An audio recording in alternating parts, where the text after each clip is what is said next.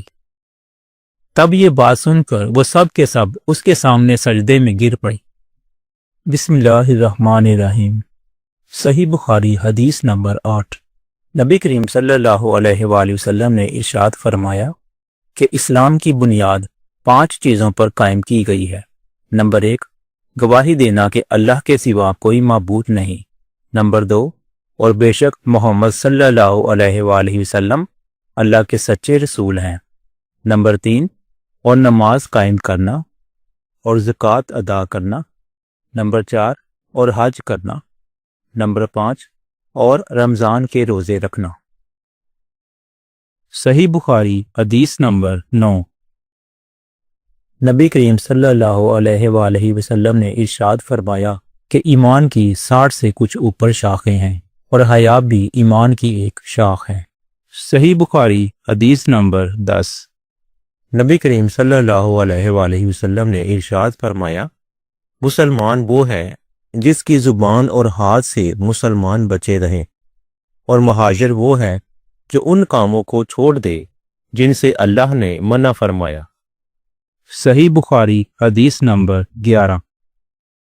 لوگوں نے پوچھا، یا رسول اللہ صلی اللہ علیہ وآلہ وسلم، کون سا اسلام افضل ہے؟ تو نبی کریم صلی اللہ علیہ وآلہ وسلم نے فرمایا، وہ جس کے ماننے والے مسلمانوں کی زبان اور ہاتھ سے سارے مسلمان سلامتی میں رہیں۔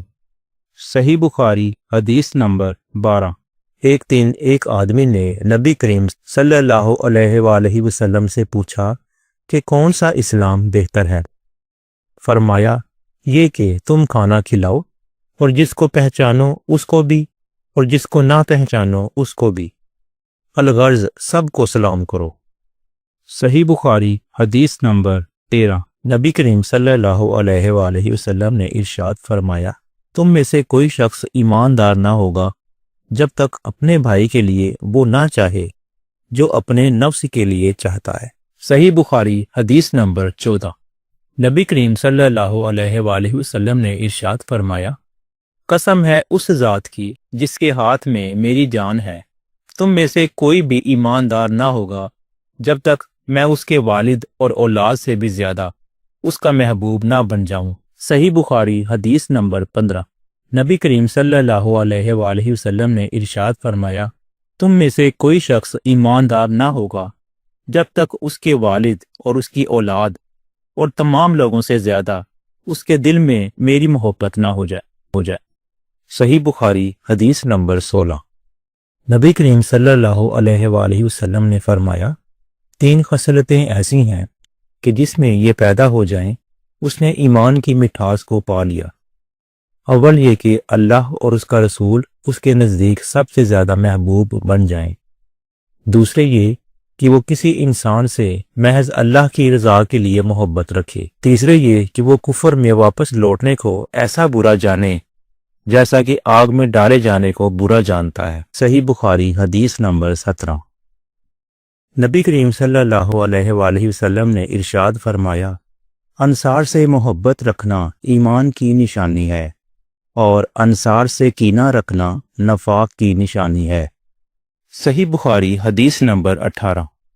عبادہ بن صامت رضی اللہ عنہ جو بدر کی لڑائی میں شریک تھے اور لیلۃ الکعبہ کے 12 نقیبوں میں سے تھے، فرماتے ہیں کہ رسول اللہ صلی اللہ علیہ وآلہ وسلم نے اس وقت جب آپ کے گرد صحابہ کی ایک جماعت بیٹھی ہوئی تھی فرمایا کہ مجھ سے بیعت کرو اس بات پر کہ اللہ کے ساتھ کسی کو شریک نہ کرو گے، چوری نہ کرو گے، زنا نہ کرو گے، اپنی اولاد کو قتل نہ کرو گے اور نہ عمدن کسی پر کوئی ناحق بہتان باندھو گے، اور کسی بھی اچھی بات میں خدا کی نافرمانی نہ کرو گے۔ جو کوئی تم میں اس عہد کو پورا کرے گا تو اس کا ثواب اللہ کے ذمے ہے، اور جو کوئی ان بری باتوں میں سے کسی کا ارتکاب کرے اور اسے دنیا میں اسلامی قانون کے تحت سزا دے دی گئی تو یہ سزا اس کے گناہوں کے لیے بدلہ ہو جائے گی، اور جو کوئی ان میں سے کسی بات میں مبتلا ہو گیا اور اللہ نے اس کے گناہ کو چھپا لیا تو پھر اس کا معاملہ اللہ کے حوالے ہے، اگر چاہے معاف کرے اور اگر چاہے سزا دے دے۔ عبادہ کہتے ہیں پھر ہم سب نے ان سب باتوں پر آپ صلی اللہ علیہ وآلہ وسلم سے بیعت کر لی۔ صحیح بخاری حدیث نمبر 19۔ نبی کریم صلی اللہ علیہ وآلہ وسلم نے ارشاد فرمایا، وہ وقت قریب ہے جب مسلمان کا سب سے عمدہ مال اس کی بکریاں ہوں گی، جن کے پیچھے وہ پہاڑوں کی چوٹیوں اور برساتی وادیوں میں اپنے دین کو بچانے کے لیے بھاگ جائے گا۔ صحیح بخاری حدیث نمبر 20۔ رسول اللہ صلی اللہ علیہ وآلہ وسلم لوگوں کو کسی کام کا حکم دیتے تو وہ ایسا ہی کام ہوتا جس کے کرنے کی لوگوں میں طاقت ہوتی۔ اس پر صحابہ رضی اللہ عنہم نے عرض کیا کہ یا رسول اللہ صلی اللہ علیہ وآلہ وسلم، ہم لوگ تو آپ جیسے نہیں ہیں، آپ تو معصوم ہیں اور آپ کی اللہ پاک نے اگلی پچھلی سب لغزشیں معاف فرما دی ہیں، اس لیے ہمیں اپنے سے کچھ زیادہ عبادت کرنے کا حکم فرمائیے۔ یہ سن کر آپ ناراض ہوئے، حتیٰ کہ خفگی آپ کی چہرہ مبارک سے ظاہر ہونے لگی۔ پھر فرمایا کہ بے شک میں تم سے زیادہ اللہ سے ڈرتا ہوں اور سب سے زیادہ اسے جانتا ہوں، پس تم مجھ سے بڑھ کر عبادت نہیں کر سکتے۔ صحیح بخاری حدیث نمبر 21۔ نبی کریم صلی اللہ علیہ وآلہ وسلم نے ارشاد فرمایا، جس شخص میں یہ 3 باتیں ہوں گی وہ ایمان کا مزہ پا لے گا۔ ایک یہ کہ وہ شخص جسے اللہ اور اس کا رسول ان کے ماں سوا سے زیادہ عزیز ہوں، اور دوسرے یہ جو کسی بندے سے محض اللہ ہی کے لیے محبت کرے، اور تیسری بات یہ کہ جسے اللہ نے کفر سے نجات دی ہو، پھر دوبارہ کفر اختیار کرنے کو وہ ایسا برا سمجھے جیسا آگ میں گر جانے کو برا جانتا ہے۔ صحیح بخاری حدیث نمبر 22۔ آپ صلی اللہ علیہ وآلہ وسلم نے ارشاد فرمایا، جب جنتی جنت میں اور دوزخی دوزخ میں داخل ہو جائیں گے تو اللہ پاک فرمائے گا کہ جس کے دل میں رائی کے دانے کے برابر بھی ایمان ہو اس کو بھی دوزخ سے نکال لو۔ تب ایسے لوگ دوزخ سے نکال لیے جائیں گے اور وہ جل کر کوئلے کی طرح سیاہ ہو چکے ہوں گی، پھر زندگی کی نہر میں یا بارش کے پانی میں ڈالے جائیں گے۔ یہاں راوی کو شک ہو گیا ہے کہ اوپر کے راوی نے کون سا لفظ استعمال کیا۔ اس وقت وہ دانے کی طرح اگ آئیں گے، جس طرح ندی کے کنارے دانے اگ آتے ہیں۔ کیا تم نے نہیں دیکھا کہ دانہ زردی مائل پیچ در پیچ نکلتا ہے؟ صحیح بخاری حدیث نمبر 23۔ رسول اللہ صلی اللہ علیہ وآلہ وسلم نے ارشاد فرمایا کہ میں ایک وقت سو رہا تھا، میں نے خواب میں دیکھا کہ لوگ میرے سامنے پیش کیے جا رہے ہیں اور وہ کرتے پہنے ہوئے ہیں، کسی کا کرتا سینے تک ہے اور کسی کا اس سے نیچے ہے۔ پھر میرے سامنے عمر بن الخطاب لائے گئے، ان کے بدن پر جو کرتا تھا وہ اسے گھسیٹ رہے تھے، یعنی ان کا کرتا زمین تک نیچے تھا۔ صحابہ رضی اللہ عنہ نے پوچھا کہ یا رسول اللہ صلی اللہ علیہ وآلہ وسلم، اس کی کیا تعبیر ہے؟ آپ صلی اللہ علیہ وآلہ وسلم نے فرمایا کہ اس سے دین مراد ہے۔ صحیح بخاری حدیث نمبر 24۔ ایک دفعہ رسول اللہ صلی اللہ علیہ وآلہ وسلم ایک انصاری شخص کے پاس سے گزرے، اس حال میں کہ وہ اپنے ایک بھائی سے کہہ رہے تھے کہ تم اتنی شرم کیوں کرتے ہو؟ آپ صلی اللہ علیہ وآلہ وسلم نے اس انصاری سے فرمایا کہ اس کو اس کے حال پر رہنے دو، کیونکہ حیا بھی ایمان ہی کا ایک حصہ ہے۔ صحیح بخاری حدیث نمبر 25۔ رسول اللہ صلی اللہ علیہ وآلہ وسلم نے ارشاد فرمایا، مجھے اللہ کی طرف سے حکم دیا گیا ہے کہ لوگوں سے جنگ کروں اس وقت تک کہ وہ اس بات کا اقرار کر لیں کہ اللہ کے سوا کوئی معبود نہیں ہے، اور یہ کہ محمد صلی اللہ علیہ وآلہ وسلم اللہ کے سچے رسول ہیں، اور نماز ادا کرنے لگیں اور زکوٰۃ دیں۔ جس وقت وہ یہ کرنے لگیں گے تو مجھ سے اپنے جان و مال کو محفوظ کر لیں گے سوائے اسلام کے حق کے۔ رہا ان کے دل کا حال تو ان کا حساب اللہ کے ذمے ہے۔ صحیح بخاری حدیث نمبر 26۔ نبی کریم صلی اللہ علیہ وآلہ وسلم سے دریافت کیا گیا کہ کون سا عمل سب سے افضل ہے۔ آپ صلی اللہ علیہ وآلہ وسلم نے ارشاد فرمایا، اللہ اور اس کے رسول پر ایمان لانا۔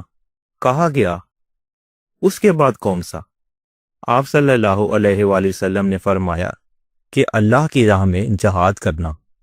کہا گیا، پھر کیا ہے؟ آپ صلی اللہ علیہ وآلہ وسلم نے فرمایا، حج مبرور۔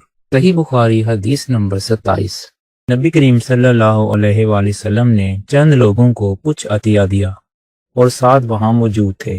وہ کہتے ہیں کہ رسول اللہ صلی اللہ علیہ وآلہ وسلم نے ان میں سے ایک شخص کو کچھ نہ دیا، حالانکہ وہ ان میں مجھے سب سے زیادہ پسند تھا۔ میں نے کہا، حضور، آپ نے فلاں کو کچھ نہ دیا، حالانکہ میں اسے مومن گمان کرتا ہوں۔ آپ صلی اللہ علیہ وآلہ وسلم نے فرمایا، مومن یا مسلمان؟ میں تھوڑی دیر چپ رہ کر پھر پہلی بات دہرانے لگا۔ حضور صلی اللہ علیہ وآلہ وسلم نے بھی دوبارہ وہی جواب دیا۔ پھر آپ صلی اللہ علیہ وآلہ وسلم نے فرمایا کہ اے سعد، باوجود یہ کہ ایک شخص مجھے زیادہ عزیز ہے، پھر بھی میں اسے نظر انداز کر کے کسی اور دوسرے کو اس خوف کی وجہ سے یہ مال دے دیتا ہوں کہ وہ اپنی کمزوری کی وجہ سے اسلام سے پھر جائے اور اللہ اسے آگ میں اوندھا ڈال دے۔ اس حدیث کو یونس، صالح، معمر اور زہری کے بھتیجے عبداللہ نے زہری سے روایت کیا۔ صحیح بخاری حدیث نمبر 28۔ ایک آدمی نے رسول اللہ صلی اللہ علیہ وآلہ وسلم سے پوچھا کہ کون سا اسلام بہتر ہے؟ آپ صلی اللہ علیہ وآلہ وسلم نے ارشاد فرمایا کہ تو کھانا کھلائے اور ہر شخص کو سلام کرے، خواہ اس کو تو جانتا ہو یا نہ جانتا ہو۔ صحیح بخاری حدیث نمبر 29۔ نبی کریم صلی اللہ علیہ وآلہ وسلم نے ارشاد فرمایا، مجھے دوزخ دکھلائی گئی تو اس میں زیادہ تر عورتیں تھیں جو کفر کرتی ہیں۔ کہا گیا، حضور صلی اللہ علیہ وآلہ وسلم، کیا وہ اللہ کے ساتھ کفر کرتی ہیں؟ آپ صلی اللہ علیہ وآلہ وسلم نے فرمایا کہ خاوند کی ناشکری کرتی ہیں اور احسان کی ناشکری کرتی ہیں۔ اگر تم عمر بھر ان میں سے کسی کے ساتھ احسان کرتے رہو، پھر تمہاری طرف سے کبھی کوئی ان کے خیال میں ناگواری کی بات ہو جائے تو فوراً کہہ اٹھے گی کہ میں نے کبھی تجھ میں کوئی بھلائی نہیں دیکھی۔ صحیح بخاری حدیث نمبر 30۔ میں اس شخص حضرت علی رضی اللہ عنہ کی مدد کرنے کو چلا۔ راستے میں مجھ کو ابو بکر ملے۔ پوچھا، کہاں جاتے ہو؟ میں نے کہا، اس شخص حضرت علی رضی اللہ عنہ کی مدد کرنے کو جاتا ہوں۔ ابو بکر نے کہا، اپنے گھر کو لوٹ جاؤ۔ میں نے حضور صلی اللہ علیہ وآلہ وسلم سے سنا ہے، آپ صلی اللہ علیہ وآلہ وسلم فرماتے تھے کہ جب دو مسلمان اپنی اپنی تلواریں لے کر بھڑ جائیں تو قاتل اور مقتول دونوں دوزخی ہیں۔ میں نے عرض کیا، یا رسول اللہ صلی اللہ علیہ وآلہ وسلم، قاتل تو خیر ضرور دوزخی ہونا چاہیے، مقتول کیوں؟ فرمایا، وہ بھی اپنے ساتھی کو مار ڈالنے کی حرص رکھتا تھا، موقع پاتا تو وہ اسے ضرور قتل کر دیتا، دل کے عزم سمیم پر وہ بھی دوزخی ہوا۔ صحیح بخاری حدیث نمبر 31۔ میں ابو ذر سے ملا، وہ ایک جوڑا پہنے ہوئے تھے اور ان کا غلام بھی جوڑا پہنے ہوئے تھا۔ میں نے اس کا سبب دریافت کیا تو کہنے لگے کہ میں نے ایک شخص یعنی غلام کو برا بھلا کہا تھا اور اس کی ماں کی غیرت دلائی یعنی گالی دی، تو رسول اللہ صلی اللہ علیہ وآلہ وسلم نے یہ معلوم کر کے مجھ سے فرمایا کہ اے ابو ذر، تو نے اسے ماں کے نام سے غیرت دلائی ہے، بے شک تجھ میں ابھی کچھ زمانہ جاہلیت کا اثر باقی ہے۔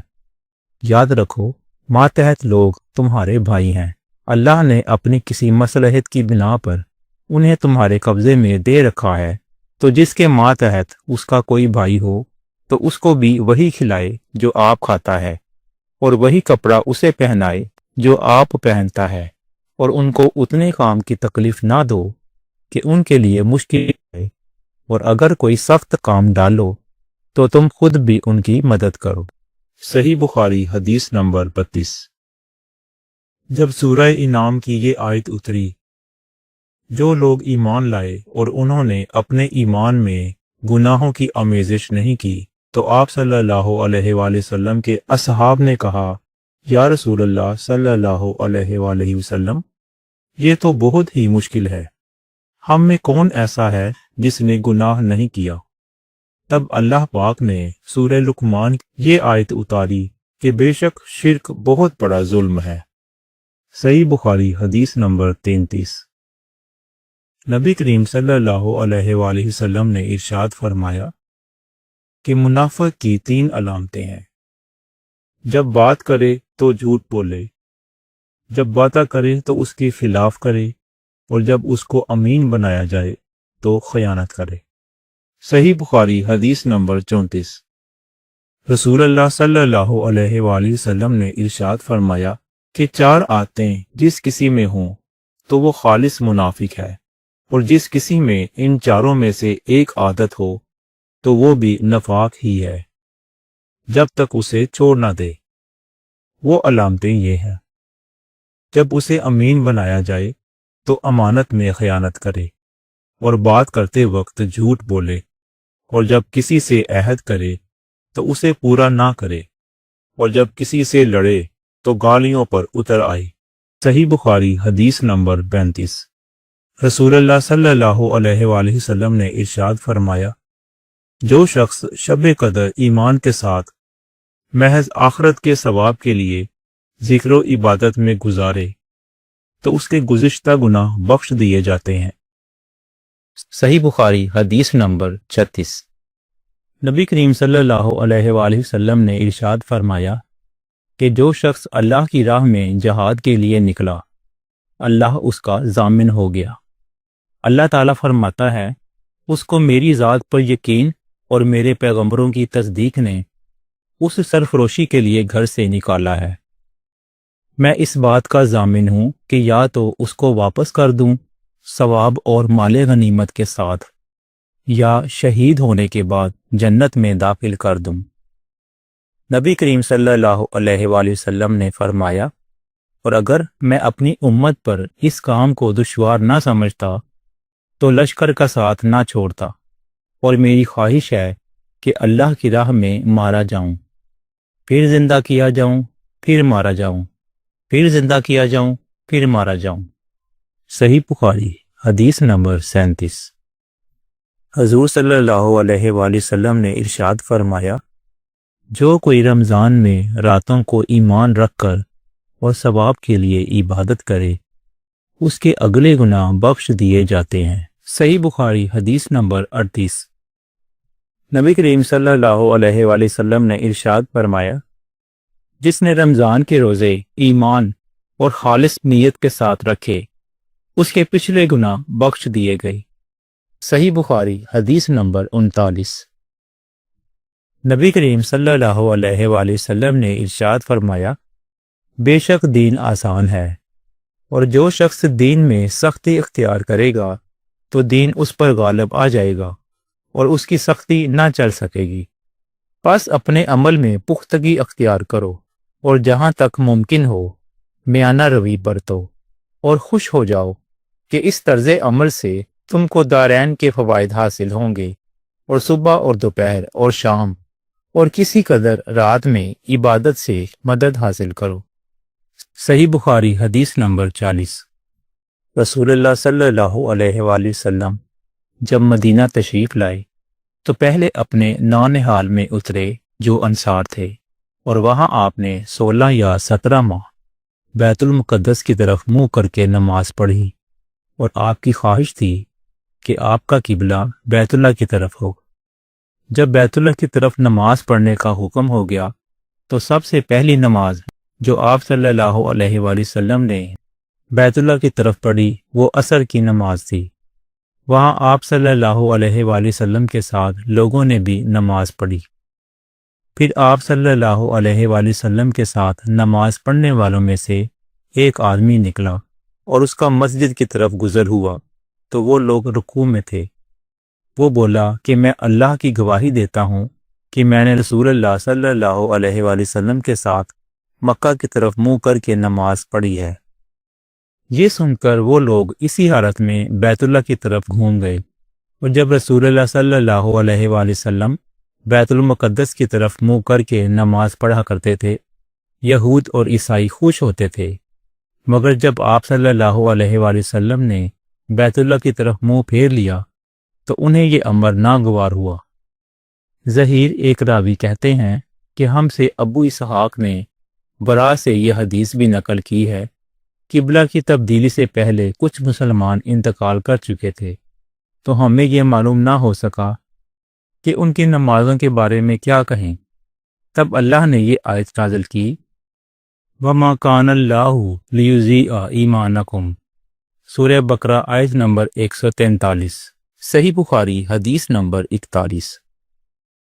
رسول اللہ صلی اللہ علیہ وآلہ وسلم نے ارشاد فرمایا کہ جب ایک بندہ مسلمان ہو جائے اور اس کا اسلام عمدہ یقین و خلوص کے ساتھ ہو تو اللہ تعالیٰ اس کے گناہ کو جو اس نے اسلام لانے سے پہلے کیا معاف فرما دیتا ہے، اور اب اس کے بعد کے لیے بدلہ شروع ہو جاتا ہے، یعنی ایک نیکی کے عوض 10 گناہ سے لے کر 700 گناہ تک ثواب، اور ایک برائی کا اسی برائی کے مطابق بدلہ دیا جاتا ہے، مگر یہ کہ اللہ تعالیٰ اس برائی سے بھی درگزر کرے اور اسے بھی معاف فرما دے، یہ بھی اس کے لیے آسان ہے۔ صحیح بخاری حدیث نمبر 42۔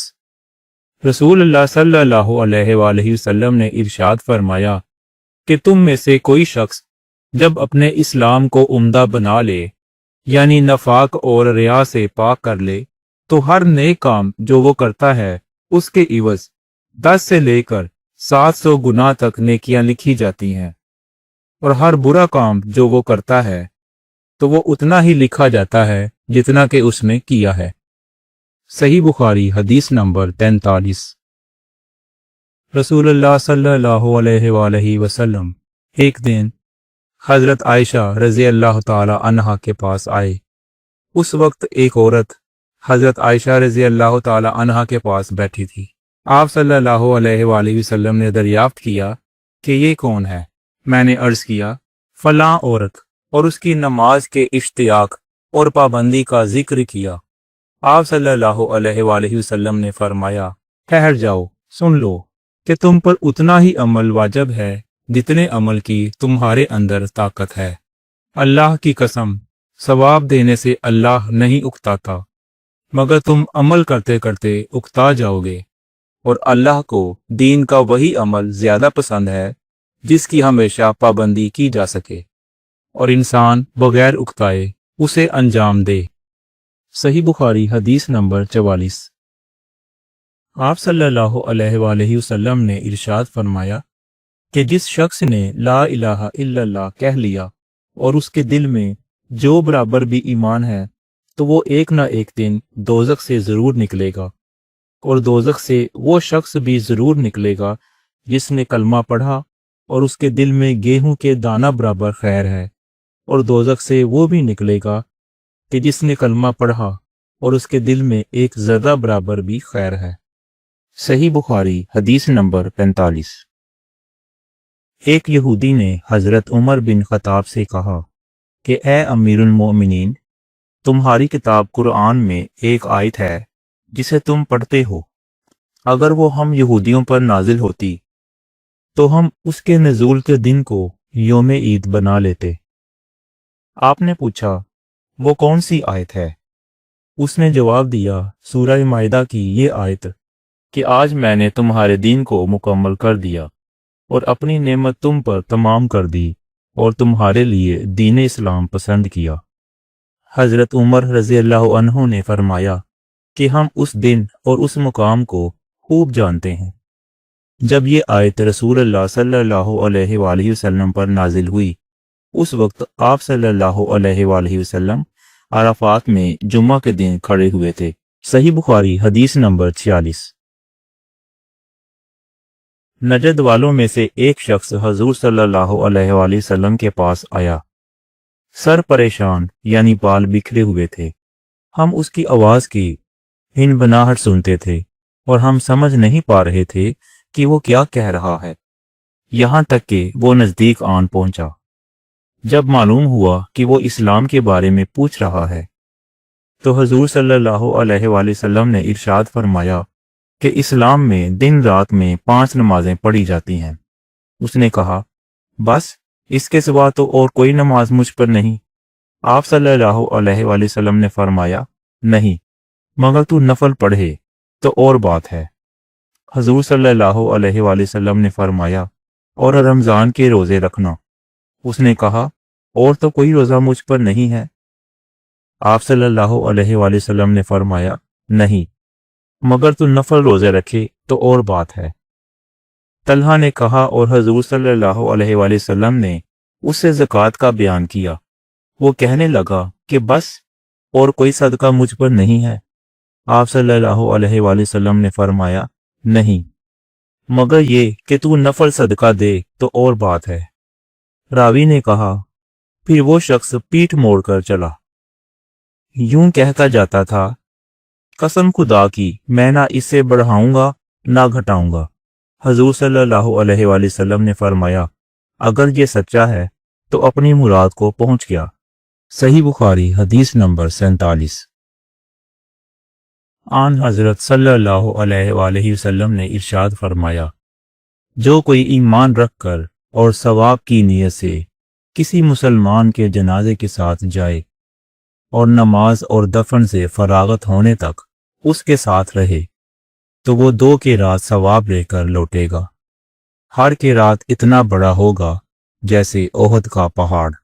اور جو شخص جنازے پر نماز پڑھ کر دفن سے پہلے لوٹ جائے تو وہ 1 قیراط ثواب لے کر لوٹے گا۔ صحیح بخاری حدیث نمبر 48۔ حضرت عبداللہ بن مسعود رضی اللہ تعالی عنہ سے روایت ہے کہ نبی کریم صلی اللہ علیہ وآلہ وسلم نے ارشاد فرمایا کہ مسلمان کو گالی دینے سے آدمی فاسق ہو جاتا ہے اور مسلمان سے لڑنا کفر ہے۔ صحیح بخاری حدیث نمبر 49۔ نبی کریم صلی اللہ علیہ وآلہ وسلم اپنے حجرے سے نکلے، لوگوں کو شب قدر بتانا چاہتے تھے کہ وہ کون سی رات ہے۔ اتنے میں 2 مسلمان آپس میں لڑ پڑے۔ آپ صلی اللہ علیہ وآلہ وسلم نے فرمایا، میں تو اس لیے باہر نکلا تھا کہ تم کو شب قدر بتلاؤں، اور فلاں فلاں آدمی لڑ پڑے تو وہ میرے دل سے اٹھا لی گئی، اور شاید اسی میں کچھ تمہاری بہتری ہو۔ تو اب ایسا کرو کہ شب قدر کو رمضان کی 27ویں، 29ویں اور 25ویں رات میں ڈھونڈا کرو۔ صحیح بخاری حدیث نمبر 50۔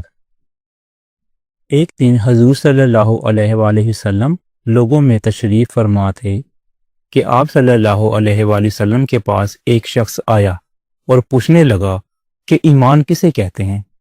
آپ صلی اللہ علیہ وآلہ وسلم نے فرمایا کہ ایمان یہ ہے کہ تم اللہ پاک کے وجود اور اس کی وحدانیت پر ایمان لاؤ، اور اس کے فرشتوں کے وجود پر، اور اس اللہ کی ملاقات کے برحق ہونے پر، اور اس کے رسولوں کے برحق ہونے پر، اور مرنے کے بعد دوبارہ اٹھنے پر ایمان لاؤ۔ پھر اس نے پوچھا کہ اسلام کیا ہے؟ آپ صلی اللہ علیہ وآلہ وسلم نے پھر جواب دیا کہ اسلام یہ ہے کہ تم خالص اللہ کی عبادت کرو اور اس کے ساتھ کسی کو شریک نہ بناؤ، اور نماز قائم کرو، اور زکوٰۃ فرض ادا کرو، اور رمضان کے روزے رکھو۔ پھر اس نے احسان کے متعلق پوچھا۔ آپ صلی اللہ علیہ وآلہ وسلم نے فرمایا کہ احسان یہ ہے کہ تم اللہ کی عبادت اس طرح کرو گویا تم اسے دیکھ رہے ہو۔ اگر یہ درجہ نہ حاصل ہو تو پھر یہ تو سمجھو کہ وہ تم کو دیکھ رہا ہے۔ پھر اس نے پوچھا کہ قیامت کب آئے گی؟ آپ صلی اللہ علیہ وآلہ وسلم نے فرمایا کہ اس کے بارے میں جواب دینے والا پوچھنے والے سے کچھ زیادہ نہیں جانتا، البتہ میں تمہیں اس کی نشانیاں بتلا سکتا ہوں۔ وہ یہ ہیں کہ جب لونڈی اپنے آقا کو جنے گی، اور جب سیاہ اونٹوں کے چرانے والے دیہاتی لوگ ترقی کرتے کرتے مکانات کی تعمیر میں ایک دوسرے سے بازی لے جانے کی کوشش کریں گے۔ یاد رکھو، قیامت کا علم ان 5 چیزوں میں ہے جن کو اللہ کے سوا کوئی نہیں جانتا، پھر آپ صلی اللہ علیہ وآلہ وسلم نے یہ آیت پڑھی کہ اللہ ہی کو قیامت کا علم ہے کہ وہ کب ہوگی۔ پھر وہ پوچھنے والا پیٹھ پھیر کر جانے لگا۔ آپ صلی اللہ علیہ وآلہ وسلم نے فرمایا کہ اسے واپس بلا کر لاؤ۔ لوگ دوڑ پڑے مگر وہ کہیں نظر نہیں آیا۔ آپ صلی اللہ علیہ وآلہ وسلم نے فرمایا کہ وہ جبرائیل علیہ السلام تھے جو لوگوں کو ان کا دین سکھانے آئے تھے۔ امام ابو عبداللہ بخاری فرماتے ہیں کہ حضور صلی اللہ علیہ وآلہ وسلم نے ان تمام باتوں کو ایمان ہی قرار دیا ہے۔ صحیح بخاری حدیث نمبر 51 ہے۔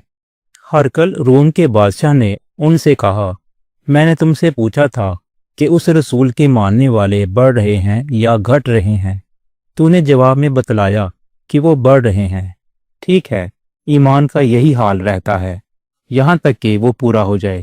اور میں نے تم سے پوچھا تھا کہ کوئی اس کے دین میں آ کر پھر اس کو برا جان کر پھر جاتا ہے؟ تو نے کہا نہیں، اور ایمان کا یہی حال ہے، جب اس کی خوشی دل میں سما جاتی ہے تو پھر اس کو کوئی برا نہیں سمجھ سکتا۔ صحیح بخاری حدیث نمبر 52۔ نبی کریم صلی اللہ علیہ وآلہ وسلم فرماتے تھے کہ حلال کھلا ہوا ہے اور حرام بھی کھلا ہوا ہے، اور ان دونوں کے درمیان بعض چیزیں شبہ کی ہیں جن کو بہت لوگ نہیں جانتے کہ حلال ہیں یا حرام۔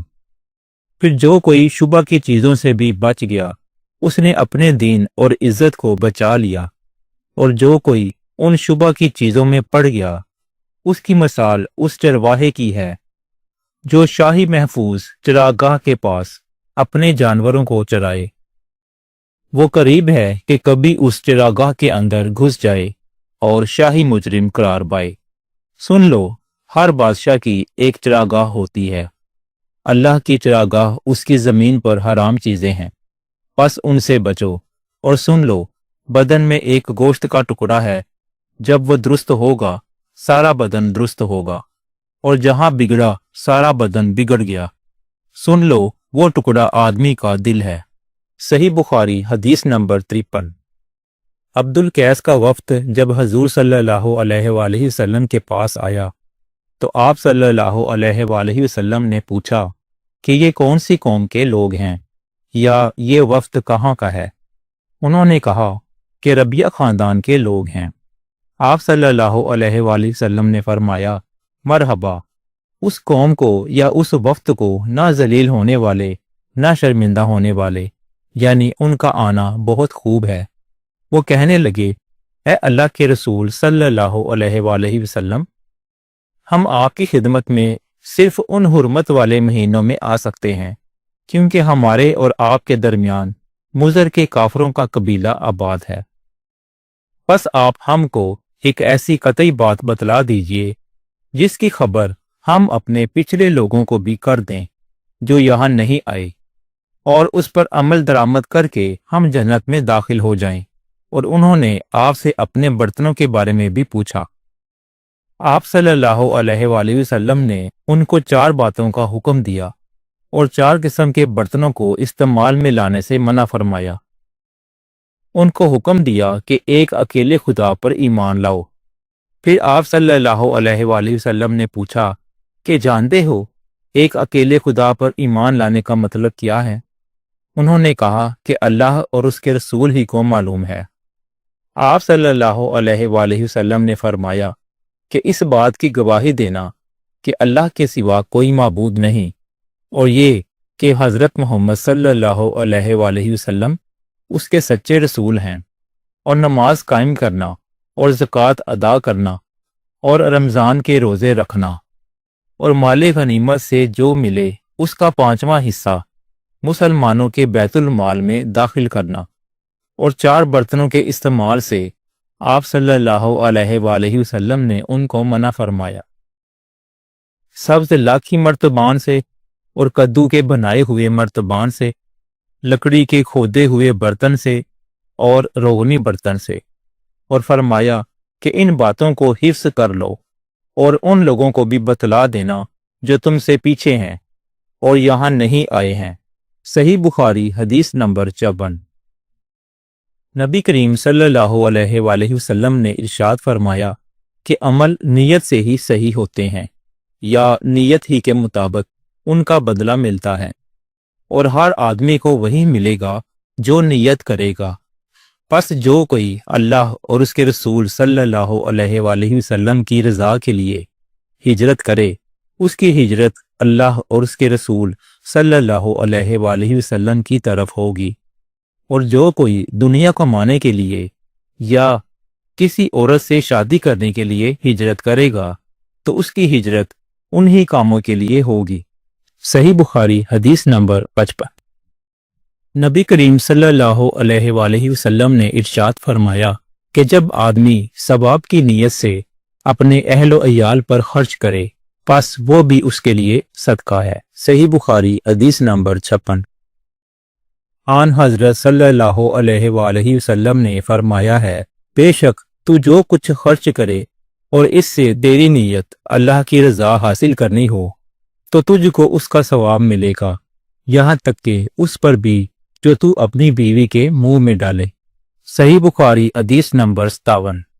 جریر بن عبداللہ رضی اللہ تعالی عنہ نے کہا، نبی کریم صلی اللہ علیہ وآلہ وسلم سے میں نے نماز قائم کرنے اور زکوٰۃ ادا کرنے اور ہر مسلمان کی خیر خواہی کرنے پر بیعت کی۔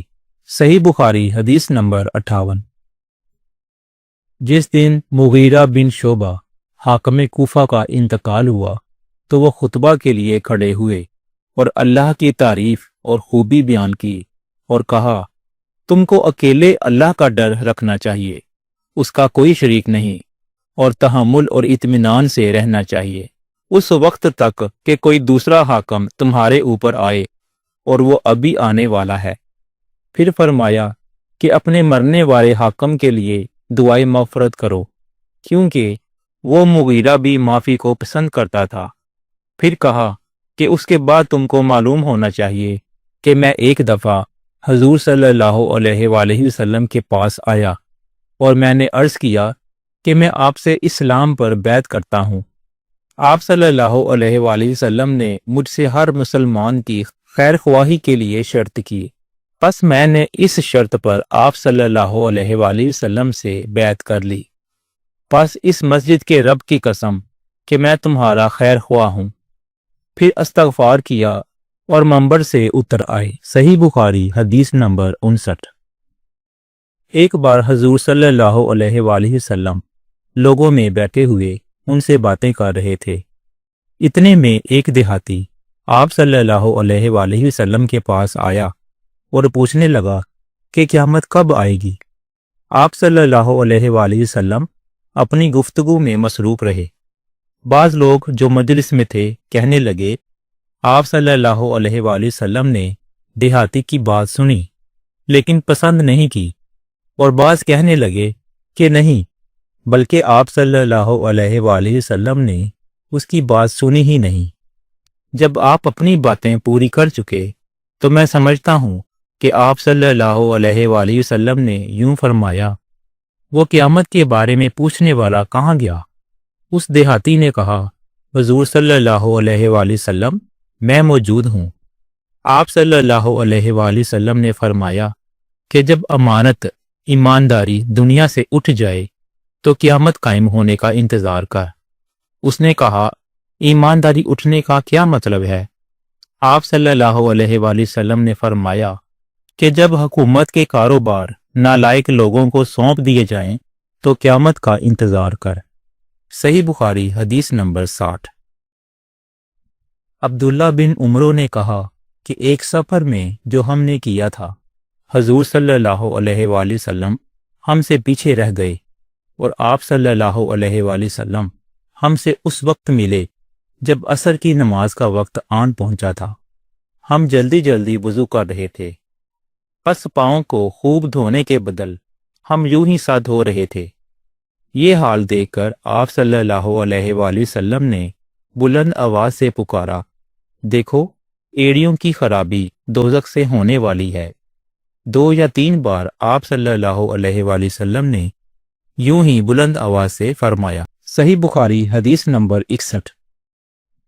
نبی کریم صلی اللہ علیہ وآلہ وسلم نے ارشاد فرمایا کہ درختوں میں ایک درخت ایسا ہے کہ اس کے پتے نہیں جھڑتے، اور مسلمان کی مثال اسی درخت کی سی ہے، بتاؤ وہ کون سا درخت ہے؟ یہ سن کر لوگوں کا خیال جنگل کے درختوں کی طرف دوڑا۔ عبداللہ رضی اللہ تعالی عنہ نے کہا کہ میرے دل میں آیا کہ وہ کھجور کا درخت ہے، مگر میں اپنی کم سینے کی شرم سے نہ بولا۔ آخر صحابہ نے حضور صلی اللہ علیہ وآلہ وسلم ہی سے پوچھا کہ وہ کون سا درخت ہے۔ آپ صلی اللہ علیہ وآلہ وسلم نے فرمایا وہ کھجور کا درخت ہے۔ صحیح بخاری حدیث نمبر 62۔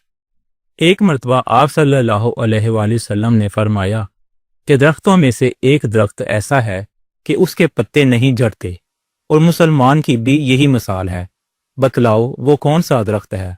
یہ سن کر لوگوں کے خیالات جنگل کے درختوں میں چلے گئے۔ حضرت عبداللہ رضی اللہ تعالی عنہ نے کہا کہ میرے دل میں آیا کہ بتلا دوں کہ وہ کھجور کا درخت ہے، لیکن وہاں بہت سے بزرگ موجود تھے، اس لیے مجھ کو شرم آئی۔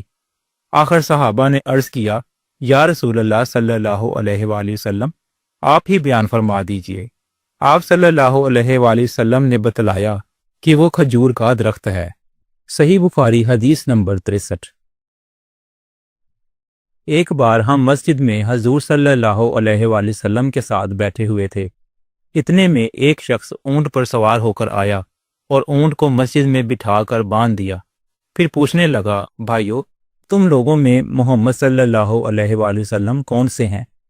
حضور صلی اللہ علیہ وآلہ وسلم اس وقت لوگوں میں تکیہ لگائے بیٹھے ہوئے تھے۔ ہم نے کہا حضرت محمد صلی اللہ علیہ وآلہ وسلم یہ سفید رنگ والے بزرگ ہیں جو تکیہ لگائے ہوئے تشریف فرما ہیں۔ تب وہ آپ صلی اللہ علیہ وآلہ وسلم سے مخاطب ہوا کہ اے عبد المطلب کے فرزند۔ آپ صلی اللہ علیہ وآلہ وسلم نے فرمایا کہو میں آپ کی بات سن رہا ہوں۔ وہ بولا میں آپ صلی اللہ علیہ وآلہ وسلم سے کچھ دینی باتیں دریافت کرنا چاہتا ہوں اور ذرا سختی سے بھی پوچھوں گا، تو آپ اپنے دل میں برا نہ مانیے گا۔ آپ صلی اللہ علیہ وآلہ وسلم نے فرمایا نہیں، جو تمہارا دل چاہے پوچھو۔ تب اس نے کہا کہ میں آپ کو آپ کے رب اور اگلے لوگوں کے رب تبارک و تعالیٰ کی قسم دے کر پوچھتا ہوں، کیا آپ کو اللہ نے دنیا کے سب لوگوں کی طرف رسول بنا کر بھیجا ہے؟ آپ صلی اللہ علیہ وآلہ وسلم نے فرمایا ہاں یا میرے اللہ۔ پھر اس نے کہا میں آپ صلی اللہ علیہ وآلہ وسلم کو اللہ کی قسم دیتا ہوں، کیا اللہ نے آپ کو رات دن میں 5 نمازیں پڑھنے کا حکم فرمایا ہے؟ آپ صلی اللہ علیہ وآلہ وسلم نے فرمایا ہاں یا میرے اللہ۔ پھر کہنے لگا میں آپ کو اللہ کی قسم دے کر پوچھتا ہوں کہ کیا اللہ نے آپ کو یہ حکم دیا ہے کہ سال بھر میں اس مہینہ رمضان کی روزے رکھو؟ آپ صلی اللہ علیہ وآلہ وسلم نے فرمایا ہاں یا میرے اللہ۔ پھر کہنے لگا میں آپ صلی اللہ علیہ وآلہ وسلم کو اللہ کی قسم دے کر پوچھتا ہوں کہ کیا اللہ نے آپ کو یہ حکم دیا ہے کہ آپ ہم میں سے جو مالدار لوگ ہیں ان سے زکوٰۃ وصول کر کے ہمارے محتاجوں میں بانٹ دیا کریں؟ حضور صلی اللہ علیہ وآلہ وسلم نے فرمایا ہاں یا میرے اللہ۔ تب وہ شخص کہنے لگا جو حکم آپ صلی اللہ علیہ وآلہ وسلم اللہ کے پاس سے لائے ہیں میں ان پر ایمان لایا، اور میں اپنی قوم کے لوگوں کا جو یہاں نہیں آئے ہیں بھیجا ہوا آیا ہوں۔ میرا نام زمام بن سالبہ ہے، میں بنی سعد بن بکر کے خاندان سے ہوں۔ صحیح بخاری حدیث نمبر 64۔ رسول اللہ صلی اللہ علیہ وآلہ وسلم نے ایک شخص کو اپنا ایک خط دے کر بھیجا اور اسے یہ حکم دیا کہ اسے حاکم بحرین کے پاس لے جائے۔ بحرین کے حاکم نے وہ خط کسرا کے پاس بھیج دیا۔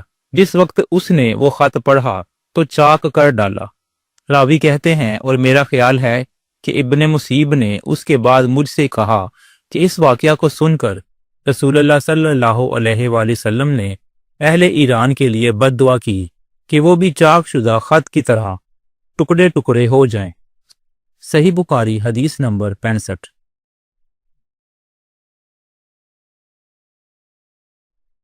رسول اللہ صلی اللہ علیہ وآلہ وسلم نے کسی بادشاہ کے نام دعوت اسلام دینے کے لیے ایک خط لکھا یا لکھنے کا ارادہ کیا تو آپ صلی اللہ علیہ وآلہ وسلم سے کہا گیا کہ وہ بغیر مہر کے خط نہیں پڑھتے۔ یعنی بے مہر کے خط کو مستند نہیں سمجھتے، تب آپ صلی اللہ علیہ وآلہ وسلم نے چاندی کی انگوٹھی بنوائی جس میں محمد رسول اللہ کندہ تھا۔ گویا میں آج بھی آپ صلی اللہ علیہ وآلہ وسلم کے ہاتھ میں اس کی سفیدی دیکھ رہا ہوں۔ شعبہ راوی حدیث کہتے ہیں کہ میں نے قتادہ سے پوچھا کہ یہ کس نے کہا کہ اس پر محمد رسول اللہ کندہ تھا؟ انہوں نے جواب دیا، انس رضی اللہ تعالی عنہ نے۔ صحیح بخاری حدیث نمبر 66۔ ایک مرتبہ رسول خدا صلی اللہ علیہ وآلہ وسلم مسجد میں تشریف فرما تھے اور لوگ آپ صلی اللہ علیہ وآلہ وسلم کے ارد گرد بیٹھے ہوئے تھے کہ 3 آدمی وہاں آئے۔ ان میں سے 2 رسول اللہ صلی اللہ علیہ وآلہ وسلم کے سامنے پہنچ گئے اور ایک واپس چلا گیا۔ راوی کہتے ہیں کہ پھر وہ دونوں رسول اللہ صلی اللہ علیہ وآلہ وسلم کے سامنے کھڑے ہو گئے۔ اس کے بعد ان میں سے ایک نے جب مجلس میں ایک جگہ کچھ گنجائش دیکھی تو وہاں بیٹھ گیا، اور دوسرا اہل مجلس کے پیچھے بیٹھ گیا، اور تیسرا جو تھا وہ لوٹ گیا۔ تو جب رسول اللہ صلی اللہ علیہ وآلہ وسلم اپنی گفتگو سے فارغ ہوئے تو صحابہ رضی اللہ عنہم سے فرمایا، کیا میں تمہیں 3 آدمیوں کے بارے میں نہ بتاؤں؟ تو سنو، ان میں سے ایک نے اللہ سے پناہ چاہی، اللہ نے اسے پناہ دی، اور دوسرے کو شرم آئی تو اللہ بھی اس سے شرمایا کہ اسے بھی بخش دیا، اور تیسرے شخص نے منہ موڑا تو اللہ نے بھی اس سے منہ موڑ لیا۔ صحیح بخاری حدیث نمبر 67۔ ایک دفعہ رسول اللہ صلی اللہ علیہ وآلہ وسلم اپنے اونٹ پر بیٹھے ہوئے تھے اور ایک شخص نے اس کی نکیل تھام رکھی تھی۔ آپ صلی اللہ علیہ وآلہ وسلم نے پوچھا، آج یہ کون سا دن ہے؟ ہم خاموش رہے حتیٰ کہ ہم سمجھے کہ آج کے دن کا آپ کوئی دوسرا نام اس کے نام کے علاوہ تجویز فرمائیں گے۔ پھر آپ صلی اللہ علیہ وآلہ وسلم نے فرمایا، کیا آج قربانی کا دن نہیں ہے؟ ہم نے عرض کیا، بے شک۔ اس کے بعد آپ صلی اللہ علیہ وآلہ وسلم نے فرمایا، یہ کون سا مہینہ ہے؟ ہم اس پر بھی خاموش رہے اور یہی سمجھے کہ اس مہینے کا بھی آپ اس نام کے علاوہ کوئی دوسرا نام تجویز فرمائیں گے۔ پھر آپ صلی اللہ علیہ وآلہ وسلم نے فرمایا، کیا یہ ذوالحج کا مہینہ نہیں ہے؟ ہم نے عرض کیا، بے شک۔ آپ صلی اللہ علیہ وآلہ وسلم نے فرمایا، تو یقیناً تمہاری جانیں اور تمہارے مال اور تمہاری آبرو تمہارے درمیان اسی طرح حرام ہیں جس طرح آج کے دن کی حرمت تمہارے اس مہینے اور اس شہر میں ہے۔ پس جو شخص حاضر ہے اسے چاہیے کہ غائب کو یہ بات پہنچا دے، کیونکہ ایسا ممکن ہے کہ جو شخص یہاں موجود ہے وہ ایسے شخص کو یہ خبر پہنچائے جو اس سے زیادہ حدیث کا یاد رکھنے والا ہو۔ صحیح بخاری حدیث نمبر 68۔ عبداللہ بن مسعود رضی اللہ تعالی عنہ سے روایت ہے، رسول اللہ صلی اللہ علیہ وآلہ وسلم نے ہمیں نصیحت فرمانے کے لیے کچھ دن مقرر کر دیے تھے، اس ڈر سے کہ کہیں ہم تنگ نہ ہو جائیں۔ صحیح بخاری حدیث نمبر 69۔ انس بن مالک رضی اللہ تعالی عنہ سے روایت ہے کہ آپ صلی اللہ علیہ وآلہ وسلم نے ارشاد فرمایا، آسانی کرو اور سختی نہ کرو، اور خوش کرو اور نفرت نہ دلاؤ۔ صحیح بخاری حدیث نمبر 70۔ عبداللہ ابن مسعود رضی اللہ تعالی عنہ ہر جمعرات کے دن لوگوں کو واعظ سنایا کرتے تھے۔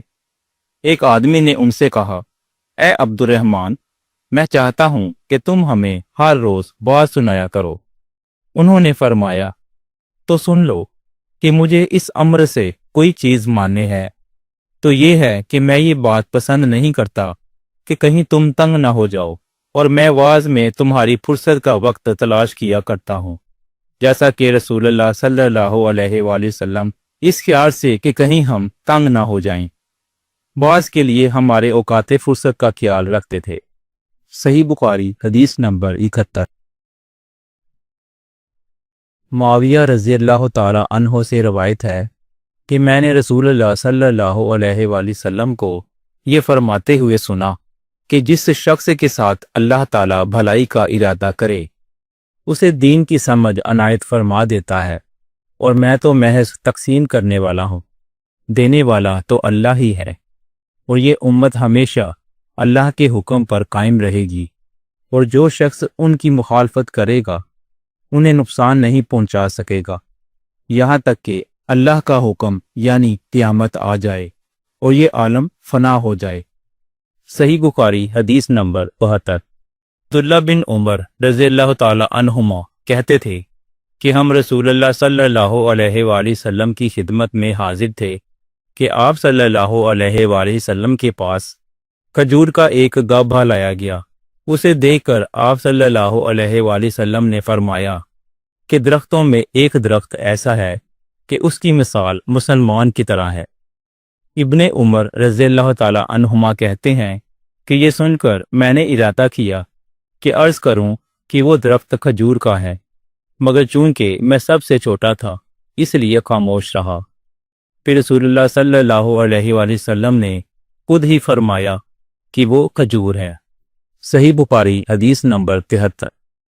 رسول اللہ صلی اللہ علیہ وآلہ وسلم کا ارشاد ہے کہ حسد صرف دو باتوں میں جائز ہے، ایک تو اس شخص کے بارے میں جسے اللہ نے دولت دی ہو اور وہ اس دولت کو راہ حق میں خرچ کرنے پر بھی قدرت رکھتا ہو، اور ایک اس شخص کے بارے میں جس سے اللہ نے حکمت کی دولت سے نوازا ہو اور وہ اس کے ذریعے سے فیصلہ کرتا ہو اور لوگوں کو اس کی حکمت کی تعلیم دیتا ہو۔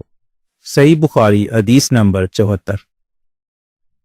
حضرت ابن عباس رضی اللہ تعالی عنہما نے فرمایا کہ میں نے رسول اللہ صلی اللہ علیہ وآلہ وسلم کو یہ فرماتے ہوئے سنا کہ ایک دن حضرت موسیٰ علیہ السلام بنی اسرائیل کی ایک جماعت میں بیٹھے ہوئے تھے کہ اتنے میں ایک شخص آیا اور اس نے آپ سے پوچھا، کیا آپ جانتے ہیں کہ دنیا میں کوئی آپ سے بڑھ کر بھی عالم موجود ہے؟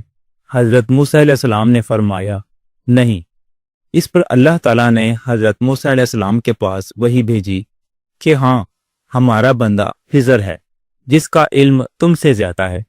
حضرت موسیٰ علیہ السلام نے اللہ سے دریافت کیا کہ خضر علیہ السلام سے ملنے کی کیا صورت ہے؟ اللہ تعالیٰ نے ایک مچھلی کو ان سے ملاقات کی علامت قرار دیا اور ان سے کہہ دیا کہ جب تم اس مچھلی کو گم کر دو تو واپس لوٹ جاؤ، تب خضر سے تمہاری ملاقات ہوگی۔ تب موسیٰ علیہ السلام چلے اور دریا میں مچھلی کی علامت تلاش کرتے رہے۔ اس وقت ان کے ساتھی نے کہا، جب ہم پتھر کے پاس تھے کیا آپ نے دیکھا تھا؟ میں اس وقت مچھلی کا کہنا بھول گیا اور شیطان ہی نے مجھے اس کا ذکر بلا دیا۔ موسیٰ علیہ السلام نے کہا، اسی مقام کی ہمیں تلاش تھی۔ تب وہ اپنے نشانات قدم پر پچھلے پاؤں باتیں کرتے ہوئے لوٹے۔ وہاں انہوں نے خضر علیہ السلام کو پایا۔ پھر ان کا وہی قصہ ہے جو اللہ تعالیٰ نے اپنی کتاب قرآن میں بیان کیا ہے۔ صحیح بخاری حدیث نمبر 75۔ حضرت ابن عباس رضی اللہ تعالی عنہ نے فرمایا کہ ایک مرتبہ رسول اللہ صلی اللہ علیہ وآلہ وسلم نے مجھے سینے سے لگا لیا اور دعا دیتے ہوئے فرمایا کہ اے اللہ، اسے علم کتاب یعنی قرآن عطا فرمائیے۔ صحیح بخاری حدیث نمبر 76۔ عبداللہ بن عباس رضی اللہ تعالی عنہ نے ارشاد فرمایا کہ میں ایک مرتبہ گدی پر سوار ہو کر چلا۔ اس زمانے میں میں بلوغ کے قریب تھا۔ رسول اللہ صلی اللہ علیہ وآلہ وسلم منی میں نماز پڑھ رہے تھے اور آپ صلی اللہ علیہ وآلہ وسلم کے سامنے دیوار کی آڑ نہ تھی، تو میں بعض صفوں کے سامنے سے گزرا اور گدی کو چھوڑ دیا۔ وہ چرنے لگی، جبکہ میں صف میں شامل ہو گیا، مگر کسی نے مجھے اس بات پر ٹوکا نہیں۔ صحیح بخاری حدیث نمبر 77۔ محمود بن ربی فرماتے ہیں کہ مجھے یاد ہے کہ ایک مرتبہ رسول اللہ صلی اللہ علیہ وآلہ وسلم نے ایک ڈول سے منہ میں پانی لے کر میرے چہرے پر کلی فرمائی اور میں اس وقت 5 سال کا تھا۔ صحیح بخاری حدیث نمبر 78۔ رسول اللہ صلی اللہ علیہ وآلہ وسلم نے ارشاد فرمایا کہ ایک بار حضرت موسیٰ علیہ السلام بنی اسرائیل کی ایک جماعت میں تھے کہ اتنے میں ایک شخص آیا اور کہنے لگا، کیا آپ جانتے ہیں کہ دنیا میں آپ سے بھی بڑھ کر کوئی عالم موجود ہے؟ حضرت موسیٰ علیہ السلام نے فرمایا کہ نہیں۔ تب اللہ تعالیٰ نے حضرت موسیٰ علیہ السلام پر وحی نازل کی کہ ہاں، ہمارا بندہ خضر علم میں تم سے بڑھ کر ہے۔ تو حضرت موسیٰ علیہ السلام نے ان سے ملنے کی راہ دریافت کی